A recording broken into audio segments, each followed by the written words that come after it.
Hi, my name is Erica Olson. Today's whiteboard session is on competitive advantages. Now before we get all confused about what a competitive advantage is or isn't, let's just know that it's going to take you some time to develop it. And I don't mean time such as hours expended, I mean time thinking and perhaps several years to really get to that core. So if you've put it on your strategic planning agenda, competitive advantage, just know that you're going to have a conversation about it, but you may be having a conversation about it for several years until you get down to that essence.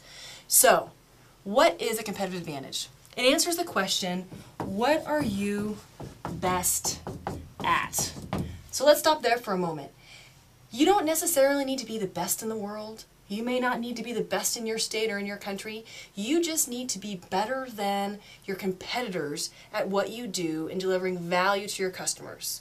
Another way to think about it is, why do your customers buy from you, right? Why do they buy from you?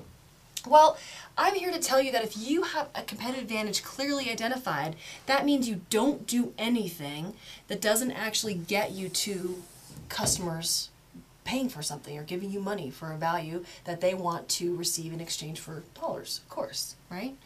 So let's look at how we actually put a competitive advantage together. What are the components? And I really think asking this question, what are we best at? And let's not forget, really at the core, it is our DNA.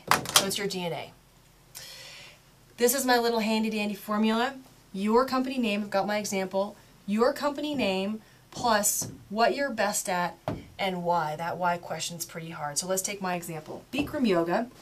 Bikram yoga is a practice of yoga that is, of course, done in yoga studios.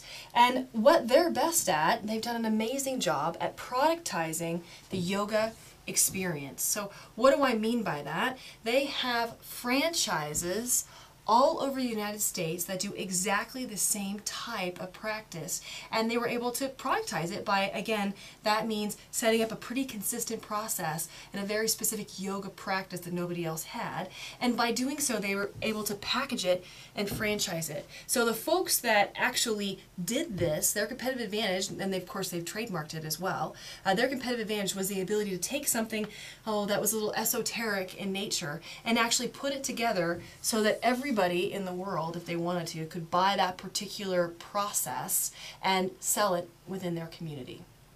So competitive advantage, again, as I mentioned, it's going to take you a while to get to. Ask those hard questions of yourself and your management team and keep coming back to that question of, what are we best at? And again, as you've heard me say, don't forget to ask your employees and your customers, because they can really help you answer this question better than probably you can. So Erica's tip, once you have your competitive advantage, what the heck do you do with it? It needs to be built into your strategic plan. So all of your goals and objectives and your mission and your vision all need to support the development and the reinforcement of your competitive advantage.